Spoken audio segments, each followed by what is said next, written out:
This podium is yours. Thanks, Karine, and good afternoon, everybody. I'll take a few minutes to discuss the summit, which will unfold over the course of the next 3 days, and then I'd be happy to take your questions. Tomorrow marks the start of the U.S. Africa Leaders Summit, a 3-day summit hosted by President Biden that will highlight how the United States and African nations are strengthening our partnerships to advance shared priorities. Delegations from all 49 invited African countries and the African Union will attend, alongside members of civil society and the private sector. The President, the Vice President, and members of the Cabinet will have extensive engagement with leaders throughout the summit. Tomorrow, we'll kick off with a focus on the vital role of civil society and the strength of our African diaspora communities in the United States. It'll feature a range of sessions on topics from trade and investment to health and climate, to peace, security, and governance, to space cooperation. On Wednesday, the focus will be on increasing two-way trade and investment at the U.S. Africa Business Forum. CEOs and private sector leadership from over 300 American and African companies will convene with the heads of delegation to catalyze investment in critical sectors, including health, infrastructure, energy, agribusiness, and digital. The President will close the business forum on Wednesday with public remarks. Later in the day, he will host a small group of leaders at the White House for a discussion on upcoming presidential elections in 2023 in Africa and U.S. support for free, fair, and credible polls across the continent. He will then host Wednesday evening all 50 heads of delegation and their spouses for a dinner here at the White House. Thursday is dedicated to high-level discussions among leaders, with President Biden opening the day with a session on partnering on Agenda 2063, the African Union's strategic vision for the continent. A working lunch by Vice President Harris will follow that session, and then the President will close the day with a discussion on food security and food systems resilience, which, as you all know, is a critical issue for our African partners who have been disproportionately impacted by the rise in food and fertilizer prices and disruptions to global supply chains as a result of Russia's war against Ukraine. Throughout the next 3 days, and then beyond the next 3 days, we look forward to leveraging the best of America, a truly unrivaled set of tools across our government, our private sector, and civil society to partner with and support African institutions, African citizens, and African nations to advance our shared goals. The summit, just to take a step back, is rooted in the recognition that Africa is a key geopolitical player. The continent will shape the future not just of the African people, but also the world. President Biden believes that U.S. collaboration with African leaders, as well as with civil society and business leaders and the diaspora, women, youth, is essential to unlocking the potential of this decisive decade. As you know, the President intends to announce U.S. support for the African Union to join the G20 as a permanent member. It's past time for Africa to have permanent seats at the table in international organizations and initiatives, and the President also plans to underscore his commitment to UN Security Council reform, including support for a permanent member from the African continent.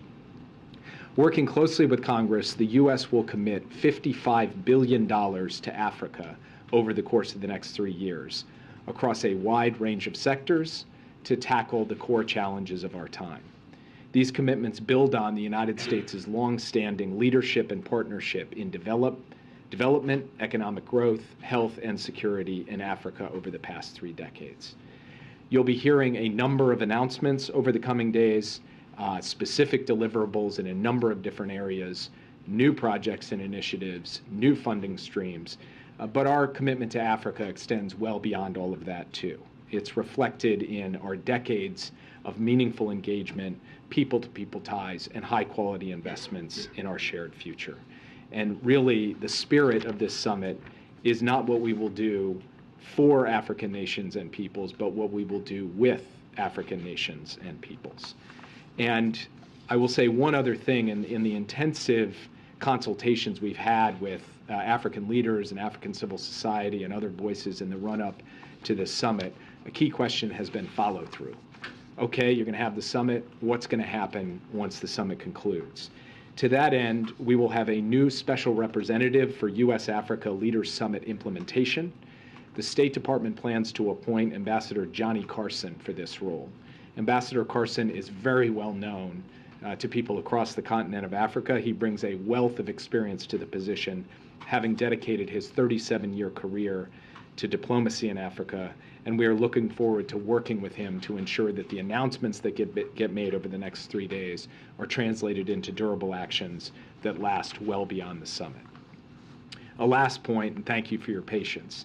As we approach the new year, I just want to take a moment to reflect on the depth and breadth of President Biden's foreign engagements over 2022. From the Quad Summit in Tokyo, to the historic NATO summit in Madrid, to consequential G7 and G20 summits at critical geopolitical moments, to hosting in separate summits the leaders of the Americas, the Pacific Islands, ASEAN, and now, of course, the leaders of Africa. This year has marked one of the most high-paced, substantive periods of presidential engagement in foreign policy in recent history, and it's a profound demonstration of the president's approach to the world and a powerful expression of the ways in which a broad and diverse community of nations are working together to solve our shared challenges. With that, I'd be happy to take your questions. April. Jake, a couple of questions. The same topics, trade, health, food security, and national security, have been the topics of presidents from Bill Clinton to George W. Bush to Barack Obama and now. Why are these same issues still on the table after all of these years? And what has been the arc of success, if you can measure it, from the Clinton years when Africa was put on the table and then George W. Bush being considered the president who did the most for Africa? And then also if you can talk about the lack that happened during the last 4 years, not focusing in on Africa. Are you behind in some areas on Africa? Well, first, the topics you mentioned are the essential building blocks of healthy societies, healthy economies, healthy countries the world over, not just in Africa, but everywhere. Health, economics, climate, peace and security. These are not topics that get resolved in 4 years or 40 years. They are the topics upon which durable partnerships get built at a government-to-government level, business-to-business, and people-to-people. So it should come as no surprise that the things that matter most to the people in communities across the continent, and frankly, to people in communities across America, are going to be the top agenda items for the summit. And in each of these areas, we feel that we do have a very strong record to stand on as the United States dealing with Africa, whether it's in health, and the remarkable advances we've made against HIV, AIDS, tuberculosis, and malaria, or, as President Biden will talk about, the support that we flowed to Africa during the COVID-19 pandemic and the work we are now doing to help Africa stand up its own capacity to manufacture vaccines and therapeutics going forward. I could walk through each of the other areas, economics and trade, investment, climate, tackling the climate crisis. The president was just at an African COP in Sharm el-Sheikh, Egypt, where he laid out a series of initiatives relating to adaptation in Africa.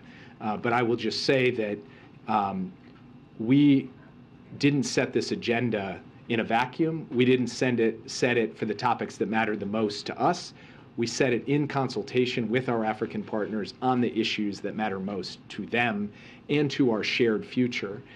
And I would say that we're never satisfied with the progress we've made because there's always more work to do. More security to help bring about more mitigation of carbon emissions, more adaptation to the ravages of climate change, more lives to be saved through health initiatives. But we feel we do enter the summit with some significant momentum around major investments that we have already made and will continue to make, and with this announcement that over the next 3 years we will be devoting $55 billion to help address these top priorities in very specific, tangible ways in partnership with African nations. So I think by the end of this, what you will see is a genuine energy and a spirit of cooperation that will reflect the fact that the United States has unique assets and capabilities to bring to bear, and we're going to do everything to bring those to bear in this time period. Follow up though on what I asked you. Did the United States lose ground with the continent, particularly sub-Saharan Africa, in the past 4 years when Africa was not a focus? Look, anytime an administration chooses not to put as much energy or emphasis into a place, it obviously has some ramifications. But I have to say that since President Biden has come into office, whether it's through the Partnership for Global Infrastructure and Investment, or it's through the work we've done on COVID-19, or it's through the significant announcements that we've made at both of the last two conferences of parties on climate change, we believe that we are not coming into this summit from a standing start. We're coming into this summit with a head of steam around a set of issues that this summit, I think, is going to kick into a higher gear. And that is going to put us in a position not just for us to succeed over the course of next year or the following year, but really over the course of this decisive decade. And I think you will see a certain buoyancy, a certain momentum, a certain enthusiasm emanating from the course of this summit, because this isn't all just emerging out of thin air. It's emerging out of a very hard, very much hard work over the course of the past 2 years. Yeah. Jake, a couple questions about your deputy's engagements in Asia right now. First of all, just with the China meetings that are taking place with the Vice Foreign Minister, was there any discussion about any support that the U.S. can provide to China as they unravel the zero COVID policy around vaccines, around support for their medical system generally? So the topic of COVID-19 and the ways in which all countries, including China, are dealing with this pandemic was on the agenda at these meetings, but I am going to refrain from getting into details of what those discussions entailed because I want to give an opportunity for us to be able to have those conversations in sensitive diplomatic channels, and we'll see what, if anything, comes out of them. Okay, and then one more on that trip. I understand that Laura Rosenberg is also meeting with the Japanese delegation. Was there any discussion about an agreement between the U.S., Japan, and the Netherlands about restricting this chip-making equipment from going to China? I'm going to be your favorite person ever at the podium because I'm going to give a very similar answer, which is that, of course, we have consultations with all of our allies and partners, especially those with a deep interest in the issue of semiconductor technologies, about the logic behind our own tailored restrictions and about what the landscape looks like. We've had those conversations with both Japan and the Netherlands and with other countries as well, and I'm not going to get ahead of any announcements. I will just say that we are very pleased with the candor, the substance, and the intensity of the discussions that are taking place across a broad range of countries who share our concerns and would like to see broad alignment as we go forward. And do you have an agreement in principle with those countries? Again, I'm not going to get ahead of anything. I'm just going to say that it is, of course, the case that a hallmark of the Biden administration has been alignment with allies and partners on every key foreign policy issue we confront. This is a priority for us. Alignment is a priority for us. We're working towards that, and I'll leave any announcements to when they're ripe to be made publicly from this podium or elsewhere. Yeah. Thanks, Jake. There's a meeting today about the next steps in trying to bring Paul Whelan home. Are you part of that meeting? What can you tell us about that meeting? And the State Department said today that the U.S. is going to be creative in finding ways to get Paul Whelan released. What does that mean? So members of my team and the State Department met with Elizabeth Whelan this morning virtually over Zoom. I wasn't a part of it today, although I did participate in the conversation the President had with Elizabeth a few days ago, where they too were brainstorming and talking through ideas about how to go forward. You'll understand that I can't get into the specifics of the kinds of things that we are contemplating to try to ensure that we get Paul home as soon as we can. I will just say that the conversations with Paul Whelan's family have been substantive. They have had a number of very good questions and also a number of suggestions that they've put forward, and we have been working to figure out what it is going to take to ultimately secure his freedom and how we can go about getting that and being able to sit down with the Russians and work out a deal. The specifics of that are something that really have to be kept in the sensitive channels, the sensitive conversations we have with the Whelan family, and then the sensitive channels that we have with the Russian government. But we are bound and determined to ensure that we work through a successful method of securing Paul Whelan's release at the earliest possible opportunity. If the U.S. doesn't have a prisoner in custody that Russia would be willing to make a trade for, what else could you do? Is there a policy that the U.S. would be willing to change in order to get Russia to accept some kind of a deal? I can't really answer a question as general as that. I mean, if the implication is, are we going to take a different approach to Ukraine or something like that, the answer is no, we're not going to take a different approach to Ukraine. We believe that there are plays that we can continue to try to run, things that we have had in motion that we are still working on, that could potentially lead to a positive result here. Again, because of the sensitivity of these issues, I don't want to go into detail on them, but we are going to keep working at this. The big challenge we had over the course of the past several months is that what Russia was asking for to secure Paul Whelan's release was not something that we had to be able to give. That is a problem we are trying to solve. We have various ways that we are working through solutions, and we will be endeavoring on a daily basis from the president on down to finally develop a formula that works. And that's as far as I can go today, but I will just reinforce that our commitment to this is absolutely rock solid, intense, and this is as high a priority as the president has. Yeah.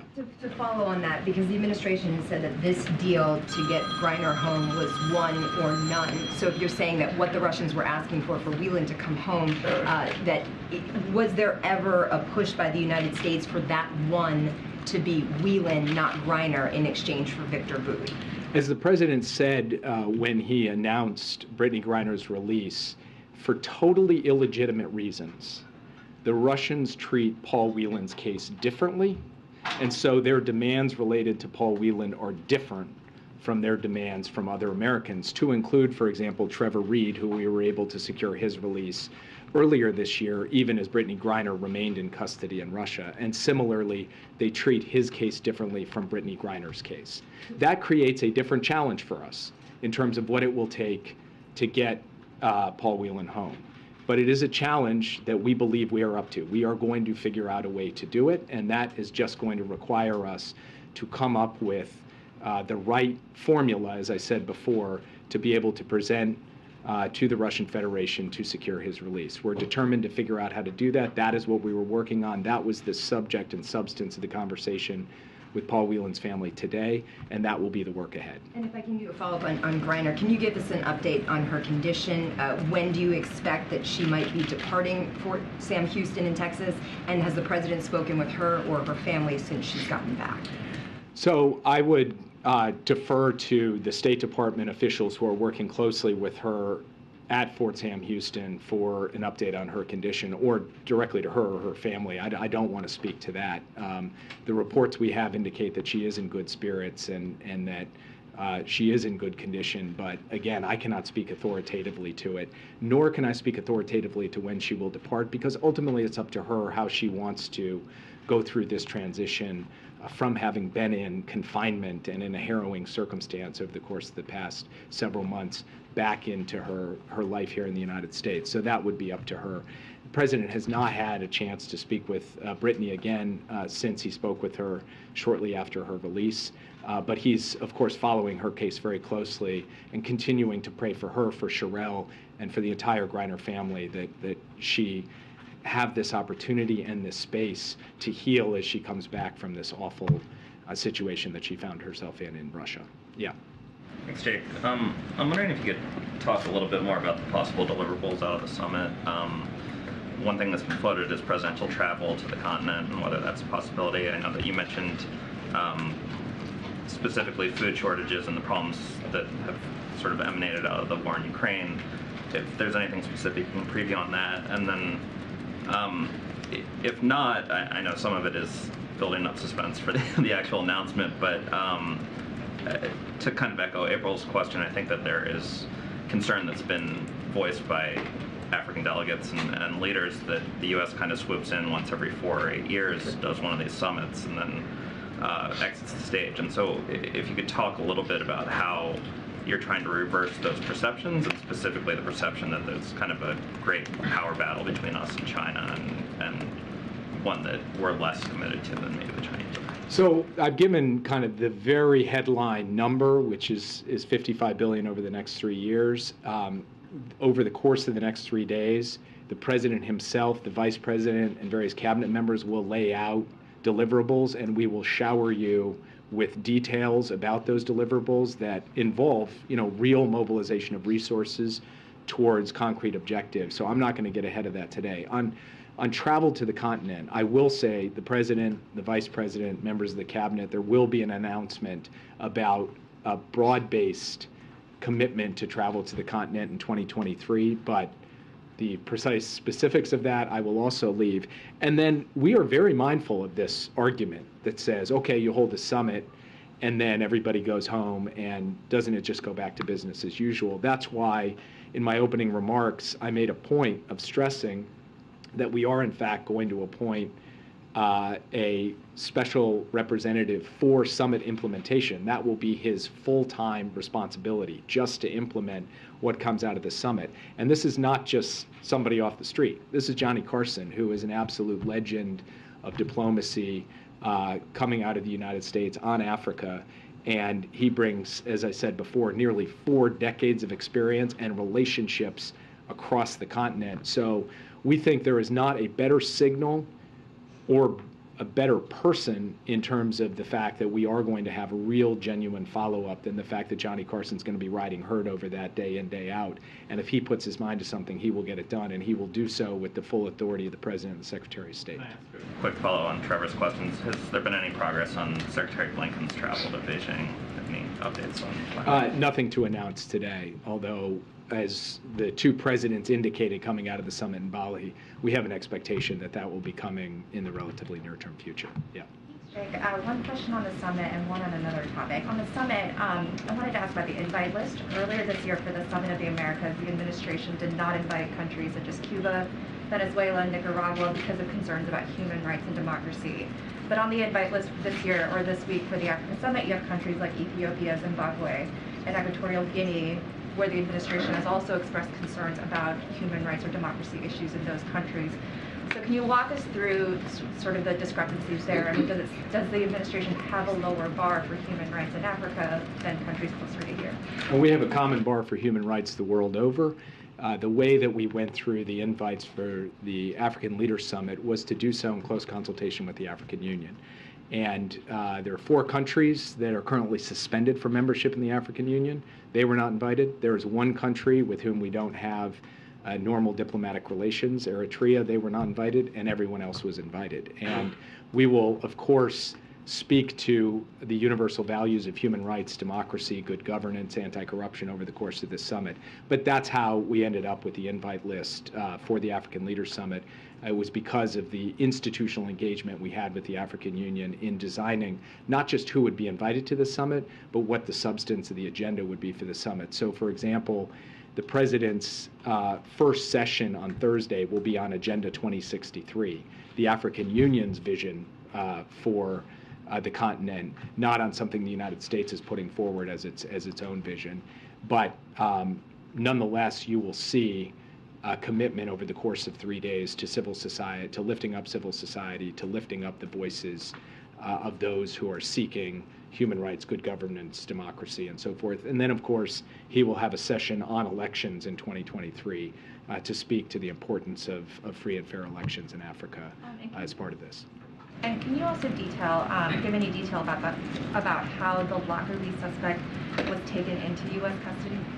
Well, first, I would just say it is a very good thing. Today is a good day because Massoud will be facing justice for his alleged role in the 1988 Lockerbie bombing. I will say that this was done in a lawful manner according to established procedures, and for more specifics on how it happened, I would refer you to the Justice Department because they're best positioned to be able to speak to that. Yeah. Jake, near-term question and longer-term question related to the administration's ability to secure Brittany's return home. Near-term, have there been any discussions related to Paul Whelan with the Russians through the channels you guys have been operating through in the last 5 days? And if not, Is there a timeline for that? And then more broadly, there's a very clear mismatch between what Brittany Griner was alleged to have done and what Victor Bout did do or was proven to do. Is the administration trying to address that through other channels, ramp up pressure to Russia, against Russia because of that mismatch, or are these separate tracks entirely?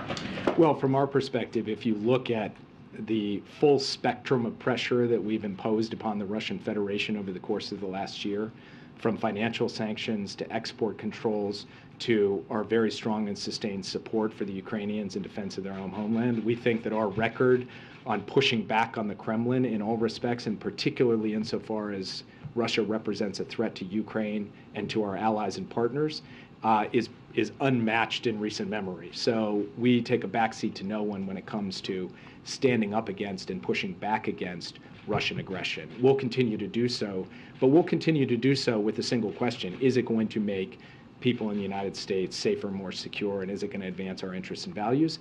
And if there's any move we can make that will do those things, we will do them. We have proven that over the course of 2022. With respect to the question of whether we've had engagement with the Russian Federation on the Whelan case, we will have an engagement with them this week. I won't say more about it because we are trying to keep that in sensitive channels, but that's the timetable. And we have had regular engagement, of course, along the way, and the next conversation at a high level will take place this week. Can I just ask real quick?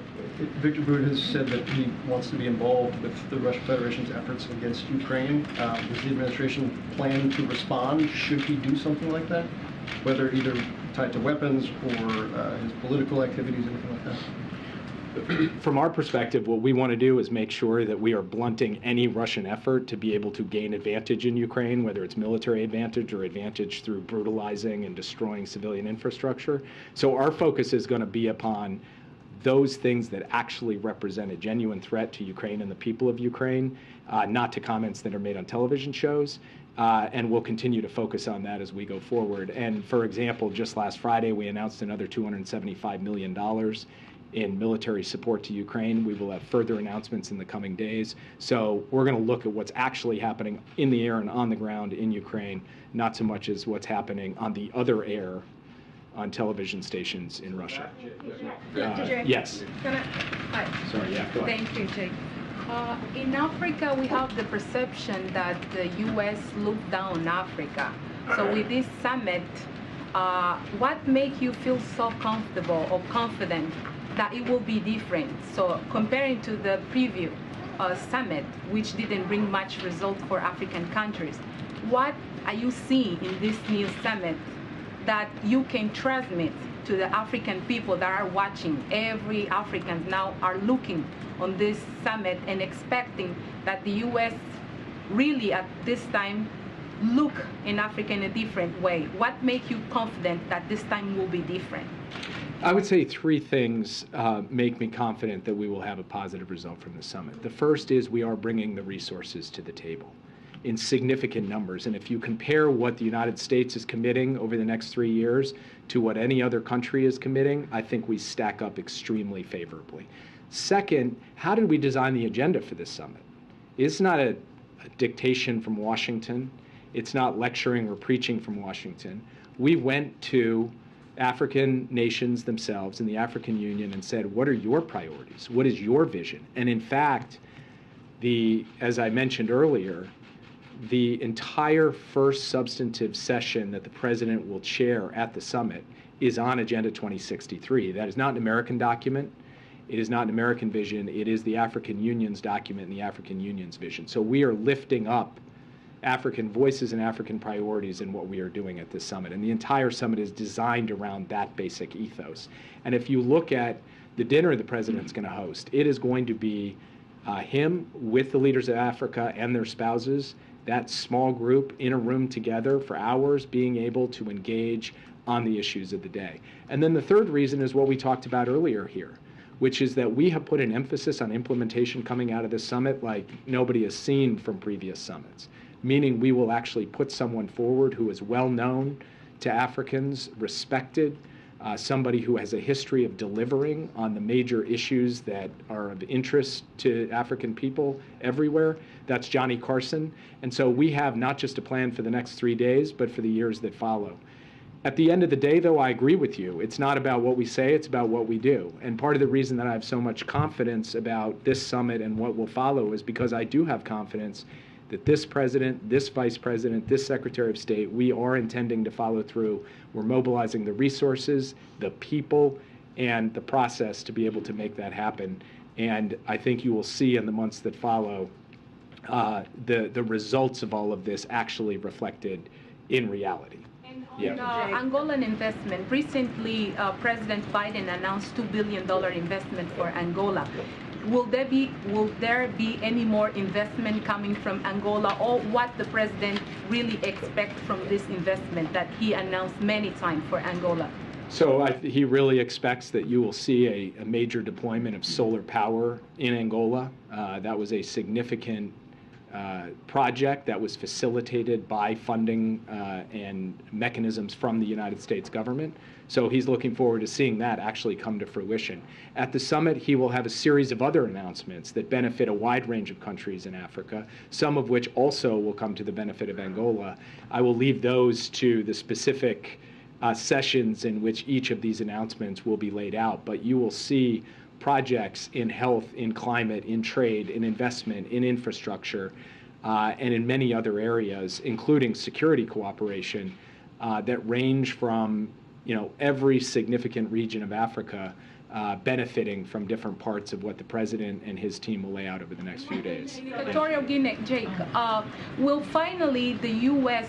say something about the more than $19 million that the Equatorial Guinea paid to the U.S. government for vaccines, but those vaccines were never sent to Equatorial Guinea? Will this time the U.S. government say something about this money that is already in the U.S. government, but they never sent the vaccines to Equatorial Guinea, and the people still waiting for those vaccines? We will have the opportunity to speak with the delegation from Equatorial Guinea about any misunderstandings or misconceptions that may lie at the heart of your question. Yes. Thank you so much, Jake.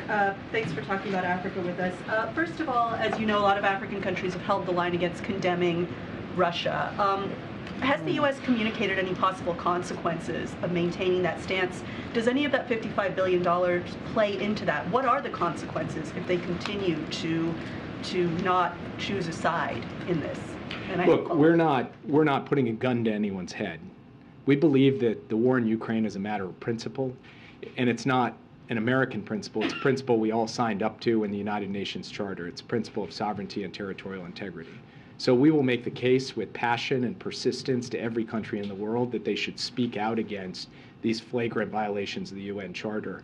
But we're not imposing conditionality from the point of view of this summit on decisions that sovereign countries make in this regard. We believe that we have actually been successful in pressing this case. In fact, from the first significant General Assembly vote of 141 countries condemning the invasion to the second significant General Assembly vote where you actually had an increase, 143 countries, even after several months in which people were describing, flagging international support for Ukraine, the numbers went up.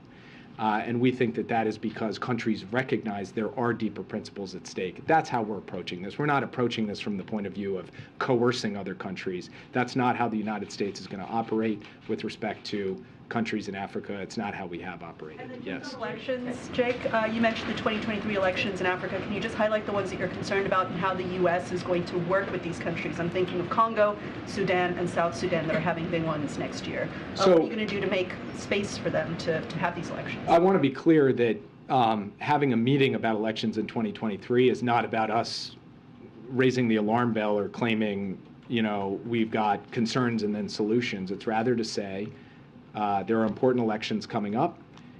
We would like to do everything we can to support those elections being free, fair, and credible. And that goes for every election taking place in 2023, not picking and choosing certain ones and setting other ones aside. So the meeting is designed to indicate that the United States is focused on being supportive of free, fair, and credible elections everywhere they are taking place in Africa in 2023. Yeah. Sorry, I've got a couple of questions. Thank you, Jake. Another protester was executed in Iran this time in a public square. He was hanged, and his trial was described as a sham. His accusation was he was waging a war against God. What can the U.S. do to support these protesters who bravely participating in these demonstrations, but they're being killed or arrested? And second, can you update us on any potential meeting between you or the president with the families of the American Iranian hostages who've been held in Tehran, and they've been asking for a meeting with you? So I have had a chance to meet with the Namazi family. I have had a chance to meet with Murad Tabaz's family. And in just the next few days, I will also have a chance to meet with Ahmad Sharji's family. So I've already, in the past, through Zoom, in person, on the phone, engaged deeply with many people who have been personally affected by their family members being detained, unjustly, unlawfully detained in Iran. And this is something that I personally, as National Security Advisor, am deeply committed to across the board.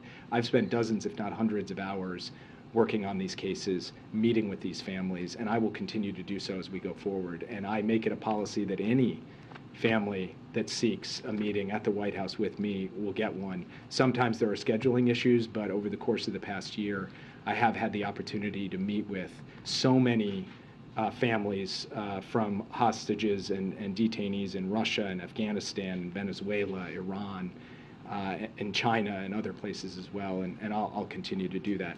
On the question of what we are doing with respect to supporting the protesters in Iran, we have had a drumbeat of announcements relative to sanctions against those who are perpetrating these gross human rights abuses and this repression. We haven't just done so ourselves. We have coordinated and aligned with other countries around the world, building an international chorus of condemnation against what is happening. In addition, we have taken steps to try to facilitate the ability of Iranians to communicate both among themselves and then to communicate to the outside world what is happening in their country so that we can shine a bright light on and hold accountable those who are responsible. We will continue to do these things, and right from the president, who has spoken very directly, clearly, and passionately on this subject on down, this government has made clear where it stands. It stands on the side of the rights of peaceful protesters, the rights of women to seek to vindicate their human dignity, and the rights of people everywhere to speak out on behalf of a better life, and we will continue to do that. But you pull your punches on China, and you won't say the same thing for the protests there, will you? Well, we have spoken about the protests in China and called for peaceful protests. We have spoken about Xinjiang. We've spoken about what's happened in Hong Kong. And in fact, what's just happened with respect to Jimmy Lai is, in our view, a violation of the basic law and the commitments that China made with respect to autonomy for Hong Kong. So this administration does have a very strong set of principles and actions that we've taken over the course of the past 2 years with respect to the People's Republic of China and the question of human rights. Thank you, sir. I wanted to ask you about the African Leaders Summit, but first, just a quick follow-up. I'm curious, does the administration consider Victor Bout to be a terrorist? Well, he's not listed as a specially designated national. What we consider him to have been was a convicted criminal, convicted of arms trafficking and other crimes, to serve a sentence. He served 12 years in detention. He was set to be released in 2029. And of course, before we make any determination about whether to send somebody back as part of a deal to get an American home, we make a determination about the national security implications of that. We did that assessment in this case. We believe we can manage those challenges, but we will remain constantly vigilant against any threat that Victor Bout may pose to Americans, to the United States going forward. We also would just point out that there is no shortage of arms traffickers and mercenaries in Russia who pose challenges and threats to the international order, to the United States and otherwise, and we are vigilant about that as well, which is why we have built, alongside our allies and partners, such a robust policy in dealing with the threats posed by Russia. Question about the African Leaders Summit. As China looks to increase its influence on that continent, I'm curious, will the president seek to deliver any kind of message or word of warning to these African leaders that Beijing, whether it's through their financing or economic or military aid, is not in fact a faithful ally or partner? This is going to be about what we can offer. It's going to be a positive proposition about the United States' partnership with Africa. It's not going to be about other countries. It's not going to be attempting to compare contrast. It's rather going to be about the affirmative agenda that the United States has to bring to bear with Africa. Yeah. Thank you, Jay. I went around yesterday to see how much African leaders were paying for the hotel for this trip, and I realized that some of the hotels in DC were charging them up to $22,000 a night. So it's an expensive trip. Some of them will spend $50 million for countries where people live on less than a US dollar a day. And so my question is, if they have to spend all this money and travel thousands of miles, why didn't the White House plan one-on-one meeting with those African leaders? Well, first, the president will have the chance to greet every single African leader and engage with them as they come for the dinner tomorrow night. Second, if you look at the substance of this summit, the sessions that he is going to sit with those leaders around the table and deal with, it is the things that they have asked to talk about that he will be talking about with them. And those leaders will have the opportunity to speak in those sessions to President Biden and to one another so that we can collectively come up with a common strategy to deliver for the people of Africa. And if you look at what substance this summit is going to deliver, from the business forum all the way through to the leader sessions, I believe that it is going to be 3 days where you will see put on display real, tangible deliverables and results that are going to improve people's lives. And ultimately, as I said before, I will ask you, judge us on the record of how that ends up playing out, but I'm confident that it is going to play out well. Jake, my final question, Jake, if I can ask. Title 42 is expiring. Do you see a national security, are there national security concerns over the Title 42 expiration? So the team has been working very hard to ensure that we are taking steps to be able to manage the expiration of Title 42 and to put in place a process that will be orderly and humane. And we believe that in doing so, we can protect our national security concerns. That is a process that others can speak to better than I can, but from my perspective, the issues related to ensuring an orderly, humane migration process at the border are being persistently and constantly addressed through the interagency process, and we are working through what the procedures will be in place at the moment of expiration on the 21st. Does the U.S. government have any sense of how many people are coming across that there is no visibility on? How many people are crossing that you have no idea who they are?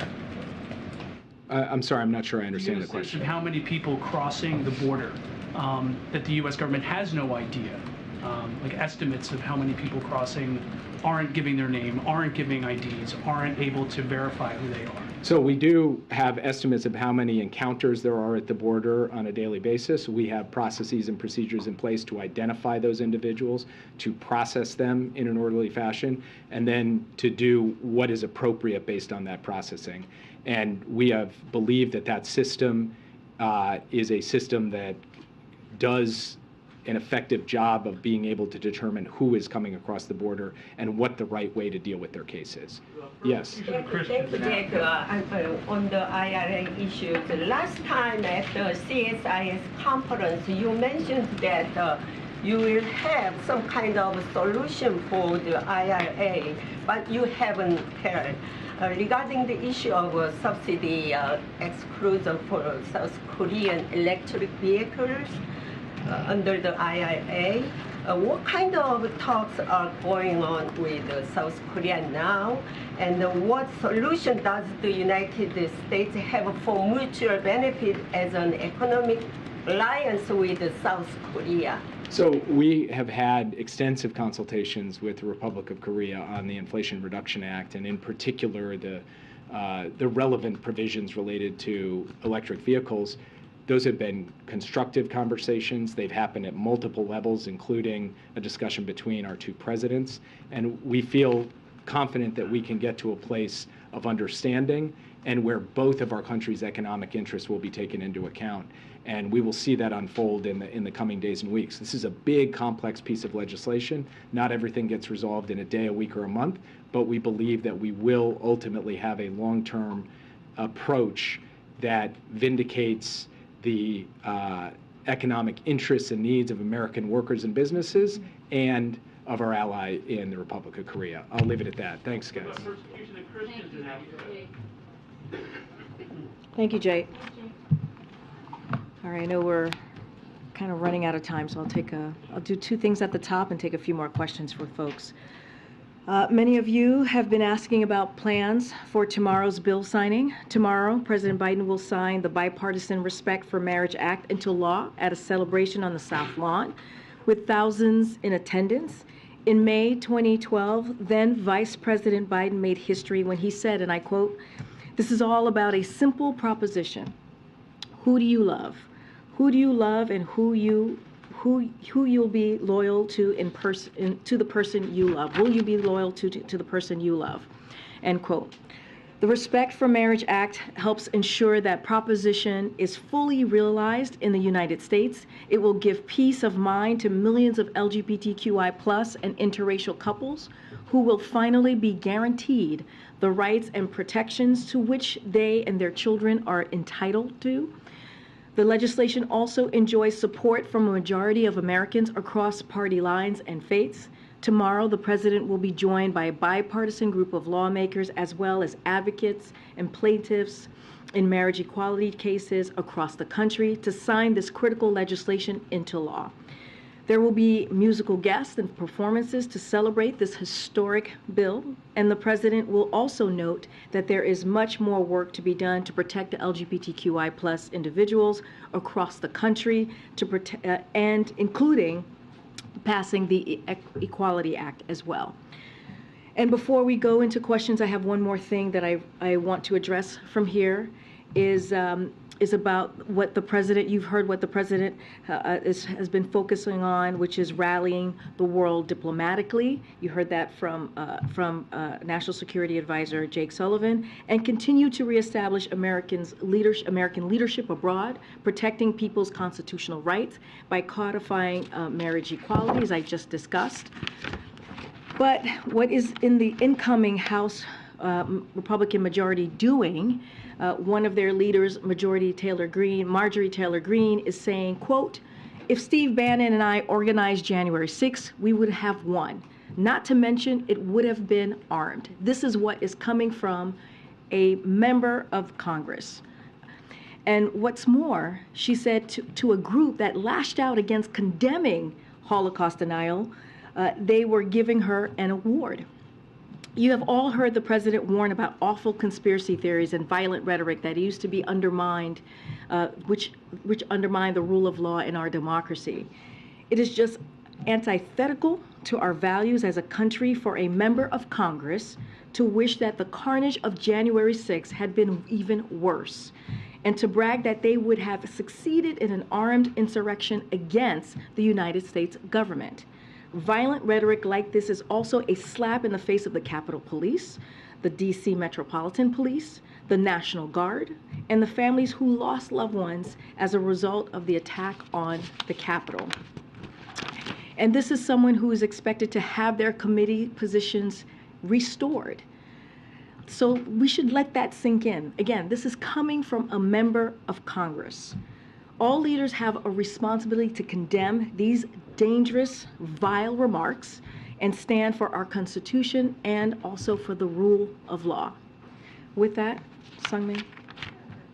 Who are the musical guests tomorrow? You're not going to tell us that. I'm not going to share. Don't want to take away from the excitement, but it's going to be a celebrated event as the president signs this historic piece of legislation into law. And as I stated, there'll be thousands of people there. And of course, we'll have musical guests, and it'll be a bipartisan also, bipartisan event and attended by lawmakers who helped to make this happen. And this is a reminder, if I may add, how when we do reach across the aisle, there are things that we can get done, historic pieces of legislation that we can get done, and we have seen that under this president. So I think that's important to note as well. Yeah, sure. I just wanted to get the White House's perspective on the current government funding talks. Schumer talked about doing a one-week CR. Democrats were going to release their own legislation but held off. does the White House see these as encouraging signs for being able to get a broad omnibus by the end of the month? So look, we continue to encourage Congress to get a bipartisan deal done. We believe on the government funding. We believe there is still enough time to get that done. This is something that clearly Congress was able to do this time last year in a bipartisan way.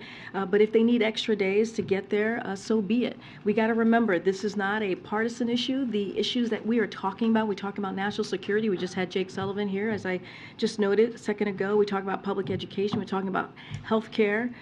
These are, and veteran health services, to be even more specific, these are priorities for the American people. These are bipartisan issues that are critical to American individuals just across the country. So again, we encourage Congress to reach a bipartisan deal. I had another Africa Summit question. Reuters has reported in recent days that the Nigerian army has been running a secret, systematic, and illegal abortion program in the country since 2013. Do you expect that to be a topic of discussion with the Nigerian delegation to the summit? Again, Jake laid out how each individual African leader will have an opportunity to talk and discuss and have conversations with the president, who he very much looks forward to doing that. I'm not going to get ahead on what may come up, may not come up. We've laid out pretty extensively, at least the top lines, as you've just heard from Jake, what we believe our goals are. We talked about the $55 billion that we, in new funding, that we'll be providing to the continent in the next three years, which we believe is incredibly important. We talked about Johnny Carson, who is going to be the leader in making sure that what comes out, the deliverables that come out of this summit, is actually delivered, if you will. And so, look, we are committed to this. Not going to get ahead of that particular conversation, but certainly that's something that we're monitoring. Jake had mentioned a little bit about the discussion on trying to free Paul Whelan. Is this administration drawing a line in trading any type of sanctions relief to secure Paul Whelan's release when it comes to Ukraine? Yeah, look, when it comes to Ukraine, and Jake said this, when it comes to Ukraine, we are pretty we've been, pretty emphatic about this, pretty steadfast, that we are going to, as a matter of the right thing to do, as a matter of protecting a country's democracy and lifting up and making sure that the people of Ukraine have what they need to fight for their freedom, fight for their sovereignty. This is something that we've been doing clearly with our allies and partners. That won't change, and Jake kind of laid that out, I think, pretty clearly. As it relates to what we're discussing, what is being negotiated, when it as it relates to Paul Whelan and getting him home, I'm not going to get into negotiations from here. I'm not going to get into specifics, as Jake laid out as well. Look, we are committed to getting Americans who are being wrongfully detained and held hostage abroad home. That is a promise that this president has made. We have seen that across the almost 2 years of his presidency, with Brittany Griner, with Trevor Reed just in April. And so we're going to continue that and have those conversations, but in private, certainly not going to lay them out from here. To ask about the attack on the substation in North Carolina and whether the White House believes that the federal government should regulate substation security. I'm sorry, I'm having a hard time hearing you. Sure, let me take my mask off. I said I wanted to ask about the substation attack in North Carolina and whether the White House believes that the federal government should regulate security at substations instead of leaving it up to states and the individual utility companies. So look, I'm not going to, I know the Department of Energy is looking into this, the Department of Justice is looking into this. There is they're reviewing this process. I'm not going to get ahead of that. I would certainly refer you to those two agencies, but just not going to get ahead as they're reviewing that process. Okay. What's the president's thinking right now about the National Defense Authorization Act and the vaccine requirement? And clearly his position on vaccines is well known, and there's a long history of signing and passing the NDAA? Where's he at with that? So look, we've been very clear about what we saw happen with the vaccine mandate basically being removed or from the NDAA. We thought it was a mistake. We think that Republicans in Congress have decided that they'd rather fight against the health and well-being of our troops than protecting them. And again, it was a mistake. As it relates to the NDAA, we're not going to get ahead. The Senate is going to take this up, so we're not going to get ahead of the Senate process. But I've said this before. Look, when in the past, every year when the NDA comes up, there are some provisions we support, some that we do not. The president will judge the bill in its entirety, so not going to get ahead of what the president's action is going to be. But we've been very clear about how we see the vaccine mandate. Can I ask you two things, just check-ins on a couple of big policy issues? One is, on Friday, the administration issued a fairly strong rebuke of a WTO decision that essentially said the steel and aluminum tariffs in place violated international rules. I just want to make sure I understand where the administration stands on steel and aluminum tariffs. And does it mean that essentially you all intend for those tariffs to remain in place indefinitely? So I saw that reporting, and so what we say from here. So we strongly reject the flawed interpretation and conclusions in the World Trade Organization panel reports that we saw that you're laying out there. The United States has held the clear and unequivocal position for over 70 years that issues of national security cannot be reviewed in WTO dispute settlement.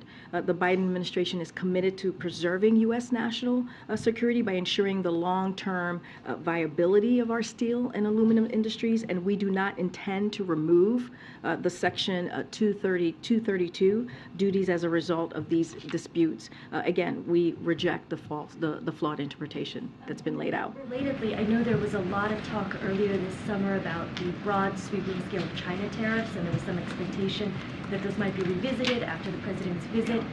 Do you have any update or timeline on what's going on, I guess, with the China tariffs as they are? No, I appreciate the question, and I understand as it relates to this, don't have anything to preview on that particular topic. More than 70 members of Congress sent a letter to the president on Friday asking him to take executive action to guarantee the real workers paid sick leave. Is it clear that there are steps that can be taken through executive action, or is the White House determined that this is something that Congress has can only do?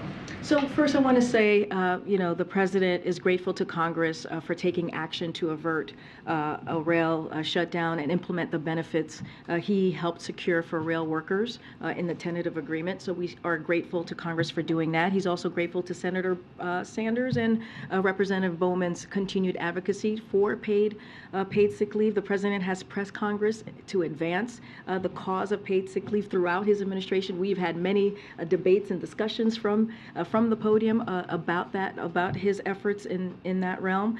He's exploring all options here while working to build on existing bipartisan support in Congress to make paid sick leave a reality for all workers, including rail workers as well. Again, we are going to look at all options here. It is possible that executive action could be taken. You haven't ruled that out, that it can't be done. Don't have anything to announce or lay out on how we're going to move forward. What I can say is we are going to look at all options, and we are very, very grateful to Congress for helping to avert this rail shutdown, which would, as you all know, would have had and really disturbed our economy in a way that would have been not great, not helpful, clearly for American families across the country. And look, this is an issue that the president has been fighting for when it comes to paid leave for all Americans throughout the last almost 2 years of his administration, and we're going to continue to look at all options. Has the president been briefed on the news coming out of the Department of Energy tomorrow on the fusion development at the Livermore lab? So just a couple of things on that. As you know, the Department of Energy's analysis is still ongoing. So I'm unable to provide details of confirmation at this time. Secretary Granholm will have more details to share tomorrow when the process is complete. I'm not going to get ahead of that at this time. Is the president going to have the end of year press conference? If so, when? If not, why not? Say that, I'm so sorry, say that one more President going to time. have the end of year press conference. End of year. Oh, I'm so sorry, end of year conference. Not quite now. I don't have anything to preview on that or to announce on an end of year press conference. When we do, if we will, certainly we'll share that with you. Okay, thank you for your question. I'll take a couple more. Go ahead, Courtney. Thank you. The foreign traveler vaccine requirement is set to expire at the end of the month. Is the president going to renew it? Are you going to let it expire? What's the next step? Don't have anything to preview on the next steps on that particular question. Once we do, we'll certainly share that. And I also wanted to ask you about the ongoing negotiations in Congress about the child tax credit. Can you talk about where you are on that and what some of the sticking points have been? So as I said over a month ago, I believe from the podium, our position is simple. If Congress is going to extend tax cuts and tax breaks for business in the lame duck, they must include tax relief for working families. That's the way we see this process moving forward. Some sort of tax credit for children is the most direct way to do that. And as I have noted before, there are several proposals from both Democrats and also Republicans to provide such relief. It is not clear to us if Congress has an interest in pushing a tax bill in the remaining 2 weeks. Our point is simple: no tax breaks for businesses without tax relief for working families and children, and that's where we're going to continue to be on this. And if I can follow up with one more, do you feel that, I know that some of the conversation has been around limits for the child tax credit on who qualifies based on income. Do you feel that the IRS or Treasury would be prepared to administer such a tax credit given all the different demands that they have and now adding on more restrictions as opposed to it was much more broad earlier? So I'm not going to get ahead of what the process might look like. What I can say, definitively of how we see this process moving forward, at least in Congress. Again, we are, we're not clear if this is going to happen, but we've pretty much laid out our belief or how we see this moving, which is no tax breaks for businesses without tax relief for working families and children. I'm just not going to get ahead of what can potentially, how this process is going to work through the federal government if and when this were to happen. Go ahead, Alex, in the back. Thank you, Karine. As you know, Elon Musk launched a series of attacks on Dr. Anthony Fauci over the weekend, calling for his prosecution, and then he shared some other memes about him and suggested he's lying about the origins of the coronavirus. What's your response? First of all, specifically to the attacks on Dr. Fauci, and second, how is your view of Twitter as a sort of public forum and a forum for yourself and for the president and many other officials here? How are those views evolving? So look, we've been very clear about this. These attacks, these personal attacks that we have been seeing are dangerous on Dr. Fauci and other public health professionals as well. They are disgusting and they are divorced from reality. And we will continue to call that out and be very clear about that. Again, these are incredibly dangerous, these personal attacks that we are seeing. Dr. Fauci has served under 7 Republican and Democratic presidents. We cannot forget that. He has given his almost entire career to civil service, as a public servant. His work on infectious disease from HIV/AIDS to COVID has saved countless lives. And, it's unfortunate that he has, we are fortunate, I should say, that he has devoted his career and his life and his exceptional talent to America's public health. And that's what should be discussed right now. That's what we should be thankful to him about. And again, these are incredibly dangerous and should be called out. I'll leave it there. Thanks, Karine. Appreciate it. We know the Respect for Marriage Act is going to be signed tomorrow on the South Lawn. But, and the president himself, he told me the other day that he disagrees with Catholic bishops. The bishops, of course, believe that it will harm religious freedom. That said, it's going to be signed. We know it's a done deal. But what does the president say to religious organizations who fear they will now be targeted or discriminated against by the government for their beliefs in traditional marriage? So, look, You know, on his first day in the White House, the president signed an executive order on preventing the combating discrimination against LGBTQI plus Americans. And that EO has led key agencies, including HUD, HHS, ED, DOJ, and CFPB, to strengthen non-discrimination protections in housing, healthcare, education, criminal systems, and credit and lending services. And so I say that because he has been so committed to this issue from the beginning of his administration. And when you look at this piece of legislation that has been passed, it actually addresses also the question that you're asking and takes that into account. But look, tomorrow's going to be a really important day for many Americans, millions of Americans across the country, and I think we cannot forget that. But I'm going to move on. I'm going to move on. Go ahead. Sure. Thank you. I have a question on the African Leaders Summit.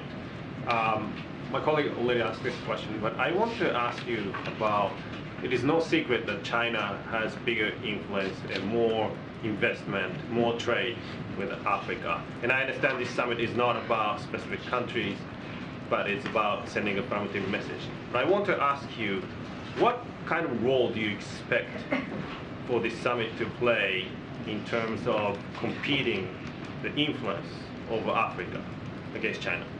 Look, I want to be very careful here. I'm not going to go beyond what what Jake just stated. It's not going to be about China. It's going to be about Africa. We worked very closely with African nations, as Jake said, and also the African Union about what is important that they want to talk about and discuss with the president. Not just the president, the vice president, our cabinet secretaries. And so that's going to be the focus. That's why we announced the $55 billion. That's why we announced someone who is going to make sure that over the next couple of years, as we continue to move forward with our relationship with Africa, that things that we discussed, our deliverables, will occur, will happen, and showing our commitment. And so I think that's where we want to stay. That's what we want to focus on how we can move that relationship forward and what we can do to assist the continent. All right, thanks everybody. See you tomorrow.